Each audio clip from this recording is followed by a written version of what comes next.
শেহতীয়াকৈ অনুষ্ঠিত পঞ্চায়ত নিৰ্বাচনৰ ফলাফল ঘোষণাৰ পিছত বৰ্তমান পঞ্চায়তসমূহৰ গঠন কৰি থকা হৈছে। সেইদৰে জিলা পৰিষদসমূহ গঠন কৰা হৈছে, ঠায়ে ঠায়ে গঠনৰ প্ৰক্ৰিয়া চলি আছে। আৰু শিৱসাগৰ জিলাত মুঠ 12খন জিলা পৰিষদ আছে আৰু এই 12খন জিলা পৰিষদত গোটেই আটাইকেইখনেই বিজেপি আৰু অগপ মিত্ৰজোঁটৰ প্ৰাৰ্থীয়ে জয়ী লাভ কৰিছিলে। আৰু এই জিলা পৰিষদ সমূহ বিজেপি আৰু অগপ মিত্ৰজোঁটৰ দখললৈ যোৱাৰ পিছত বৰ্তমান এই শিৱসাগৰ জিলা পৰিষদখন গঠন কৰাৰ প্ৰাকখনত তীব্ৰ প্ৰতিক্ৰিয়াৰ সৃষ্টি হৈছে। ইয়াৰ অন্যতম কাৰণ হ'ল শিৱসাগৰ জিলা পৰিষদৰ যি সভাপতি পদ, সভাপতিৰ আসনখন পূৰ্বতে মুক্ত আছিলে বা মুকলি আছিলে, কিন্তু বৰ্তমান অনুসূচিত জনজাতিৰ বাবে সংৰক্ষণ কৰাক লৈ তীব্ৰ প্ৰতিক্ৰিয়া প্ৰকাশ কৰিছে বিভিন্ন দল সংগঠনে। বিশেষকৈ এই জিলা পৰিষদ যি 12খন আছিলে তাৰ ভিতৰত 7খন আসনে 7টা পৰিষদতে আচলতে আহোম জনগোষ্ঠীয় লোকে জয়ী লাভ কৰিছিলে। আৰু এই আহোম জনগোষ্ঠীয় য'ত সংখ্যাগৰিষ্ঠ আছে, আচলতে আহোম জনগোষ্ঠীয় 7গৰাকী লোকে 12খন যি জিলা পৰিষদ আছিলে তাৰ ভিতৰত তাৰ যিগৰাকী নিৰ্বাচিত হৈছে পৰিষদৰ তাৰে 7গৰাকী আহোম জনগোষ্ঠীয় প্ৰতিনিধি বা লোক। কিন্তু বৰ্তমান অনুসূচিত জনজাতিৰ বাবে সংৰক্ষণ কৰাত ইয়াত আচলতে আহোম জনগোষ্ঠীয় লোক যে এই পৰিষদৰ সভাপতি নহয়গে, সেয়া এক প্ৰকাৰৰ নিশ্চিত হৈছে, যাক লৈ বৰ্তমান আহোম জনগোষ্ঠীয় একাংশ সংগঠনে তীব্ৰ প্ৰতিক্ৰিয়া প্ৰকাশ কৰিছে। ইয়াত আছে আহোম জাতীয় গণমঞ্চৰ মহেন্দ্ৰ দিহিঙীয়া, আহোম সেনা আছে আৰু সদৌ টাই আহোম ছাত্ৰ সন্থাৰ কেন্দ্ৰীয় যুটীয়া সম্পাদক ভাস্কৰ আছে। মই আপোনাৰ ওচৰলৈ আহিছোঁ, আপোনালোকে প্ৰতিক্ৰিয়া প্ৰকাশ কৰিব বিচাৰিছে, কি ক'ব? নাই, প্ৰথম কথা হ'ল এইটো এটা ডাঙৰ অন্যায় কৰিছে। এইটো কাৰণে কৰিছোঁ যে আজি ইয়াত যিটো ৰিজাল্ট পালে পঞ্চায়তৰ, তেওঁলোকে আজি ঘপককৈ কৈ দিলে এজন মন্ত্ৰী পঞ্চায়তৰ ৰাজৰ যিজন মন্ত্ৰী আমাৰ ৰঞ্জিত দাসৰ নেতৃত্বত যিখন সভা হৈছিলে গুৱাহাটীত, আমি জানিব পাৰিছোঁ তাতেই গোটেইটো সিদ্ধান্ত লৈছে। কিন্তু কথা হ'ল কি, আমি এটা কথা সুধিব বিচাৰিছোঁ যে যেতিয়া পঞ্চায়ত ইলেকশ্যন হৈছিলে তেতিয়া কিবা গভৰ্ণমেণ্ট নটিফিকেশ্যন আছিলে নেকি? ইলেকশ্যনৰ আগত এইটো কিবা তেনেকুৱা ধৰণৰ নীতি নিয়ম আছিলে নেকি যে শিৱসাগৰত অধ্যক্ষ পদটো, সভাপতিৰ পদটো ST কাৰণে ৰিজাৰ্ভেশ্যন হ'ব? তেনেকুৱা ধৰণৰতো কোনো সিদ্ধান্ত নাছিলে। গতিকে ঘপককৈ জিলা পৰিষদখন গঠন কৰাৰ সময়ত গুৱাহাটীলৈ সকলোকে মাতি নি ৰঞ্জিত দাস ডাঙৰীয়াই ঘপককৈ এনেকুৱা সিদ্ধান্ত লোৱাৰ অৰ্থটো কি থাকিব পাৰে? গতিকে আমি সেইকাৰণে কৈছোঁ যে এইটো কুচক্ৰান্ত হৈছে। শিৱসাগৰ নিচিনা জেগাত ইয়াত আহোমক উপেক্ষিত কৰা হৈছে, অন্যান্য জাতি জনগোষ্ঠীসকলক উপেক্ষা কৰা হৈছে, এইটো খাটাং কথা। আৰু ইয়াতে মই এটা কথা কৈছোঁ, ইতিমধ্যে যিহেতু তেওঁলোকে সিদ্ধান্ত লৈছেই, ইয়াত এজন বিধায়ক, আমাৰ এজন স্থানীয় বিধায়ক আৰু এজন মন্ত্ৰী ইয়াত জড়িত আছে। আমি কম সেইখিনি কথা কোন জড়িত আছে।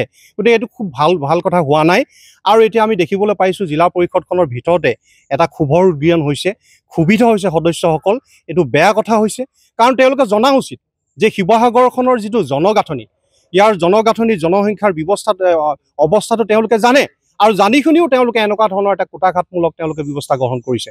গতিকে এইটো আমি আহোম জাতীয় গণমঞ্চই গৰিহণা দিছোঁ আৰু তেওঁলোকক আমি কৈছোঁ যে আপোনালোকে শীঘ্ৰে এই সিদ্ধান্ত উঠাই লওক, নহ'লে কিন্তু এই যিটো আপোনালোকে সিদ্ধান্ত ল'লে ইয়াৰ প্ৰত্যুত্তৰ আপোনালোকে নিশ্চয় পাব। আচলতে চাওক, ৰাজনৈতিকভাৱে আচলতে আহোম জনগোষ্ঠীটোক নিষেধ কৰাৰ যি প্ৰক্ৰিয়া কৰিছে তাক আমি আহোম সেনাই প্ৰথমে নস্যাৎ কৰিছোঁ আৰু আমি তীব্ৰ ভাষাৰে গৰিহণা জনাইছোঁ। আমাৰ কথা হ'ল, যিখন এখন ইমান বছৰলৈকে ইমান দিনলৈকে সংৰক্ষণ নাছিল, তেনে অৱস্থাত আচলতে ৰাজনৈতিক এক লবি সৃষ্টি কৰি আহোমক নিষেধ কৰাৰ প্ৰয়াসেৰে আচলতে যি ST আসনখন সংৰক্ষিত কৰিছে তাক আমি কোনো কাৰণতে মানি ল'ব পৰা নাই। আমি চৰকাৰলৈ আহ্বান জনাইছোঁ যে আমাৰ মাজত সাম্প্ৰদায়িক সংঘৰ্ষ সৃষ্টি নকৰিব। যিখন এখন আচলতে সংৰক্ষণ নাছিলে সেইখন এখন সংৰক্ষণ নথকাকৈ থওক। আৰু আমাৰ কথা হ'ল কি, যিটো জিলা পৰিষদ আচলতে 7জনকৈ আহোম লোক প্ৰতিনিধি আছে, আহোম প্ৰতিনিধি থকাৰ পিছত তাত সভাপতিটো আমাৰ আহোম লোক এজনে হোৱাটো আমি বিচাৰোঁ। গতিকে আমাৰ কথা হ'ল কি, চৰকাৰৰ লবিটো আচলতে কোনো কাৰণতে নালাগে। ৰাজনীতি হৈ থওক, স্বতন্ত্ৰ ৰাজনীতি হৈ থওক, ৰাজনীতিত লবি সোমোৱাব নালাগে। আৰু আহোমক ৰাজনৈতিকভাৱে নিষেধ কৰাৰ যি চেষ্টা কৰিছে সেইটো আমি কেতিয়াও মানি নলওঁ, কিন্তু হ'ব নিদিওঁ। কি ক'ব?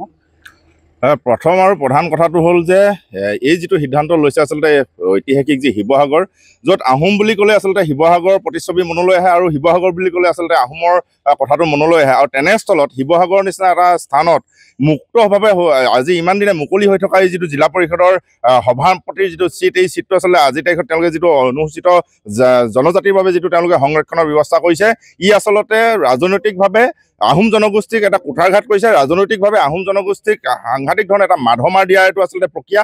মুখত এই বিজেপি নেতৃত্বাধীন চৰকাৰখনে যিমানেই লেৰেলা সাদৰ নেদেখুৱাওক লাগিলে, প্ৰকৃতাৰ্থত যে কৰ্মৰ ক্ষেত্ৰত যে তেওঁলোকে আচলতে তেওঁলোকৰ যিটো আহোম বিদ্বেষী নীতি, সেই আহোম বিদ্বেষী নীতি ইয়াত সম্পূৰ্ণৰূপে প্ৰকট হৈছে। গতিকে আমি সদৌ টাইমছ এটা কথা স্পষ্ট কৰি দিছোঁ যে শিৱসাগৰ নিচিনা এডোখৰ স্থানত কোনো কাৰণত অনুসূচিত জাতি জনজাতিৰ কাৰণে ইয়াত সংৰক্ষিত হ'ব নোৱাৰিব। আৰু আমি আচলতে সদৌ টাইমছ শিৱসাগৰখন আচলতে সম্পূৰ্ণৰূপে আহোমৰ কাৰণে ৰিজাৰ্ভেশ্যন কৰা আমি দাবী তুলিব দোলাৰ যুক্তি আছে, কিন্তু তথাপিতো আজি এই কথাষাৰ আমি কোৱা নাই, কিন্তু আমি মুক্তভাৱে ৰখাৰ কথা কৈছোঁ। কিন্তু এনে তাৰ সম্পূৰ্ণ বিপৰীত এখন প্ৰতিচ্ছবি উলিয়াবলৈ গৈ তেওঁলোকে ইয়াত অনুসূচিত জনজাতিৰ বাবে তেওঁলোকে সংৰক্ষণ কৰিছে। ই সম্পূৰ্ণ কিন্তু আহোম বিদ্বেষী নীতি। গতিকে আমি পুনৰবাৰ দাবী জনাইছোঁ যে অতি শীঘ্ৰে এই সিদ্ধান্ত তেওঁলোকে সলনি কৰক, নহ'লে কিন্তু ইয়াৰ প্ৰত্যুত্তৰ বিজেপি নেতৃত্বাধীন চৰকাৰখনে নিশ্চিতভাৱে পাব।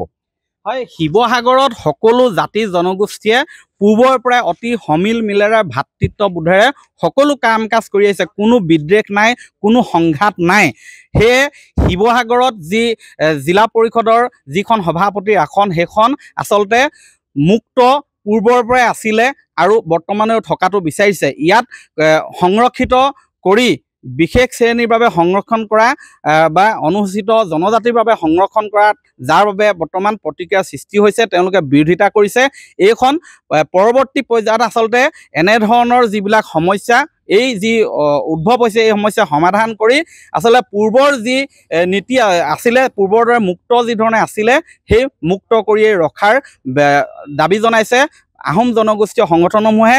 ইয়াত যদি মুক্ত কৰি থোৱাৰ অৱস্থাত যদি কাৰোবাক দিয়ে তেতিয়াও বিশেষ ক'বলগীয়া নাই, কিন্তু এতিয়া বৰ্তমান সম্পূৰ্ণ আসনখন আচলতে এনেধৰণে সংৰক্ষণ কৰাত এই ধৰণেই তীব্ৰ প্ৰতিক্ৰিয়া প্ৰকাশ কৰিছে দল সংগঠনে। আপুনি বিচৰা বাতৰি পাব কেৱল নিউজ 18 এপত। নিউজ 18 এপ ডাউনলোড কৰিবলৈ স্কেন কৰক এই QR কোড। গুগল প্লে ষ্টৰতো পাব এই নিউজ 18 এপ।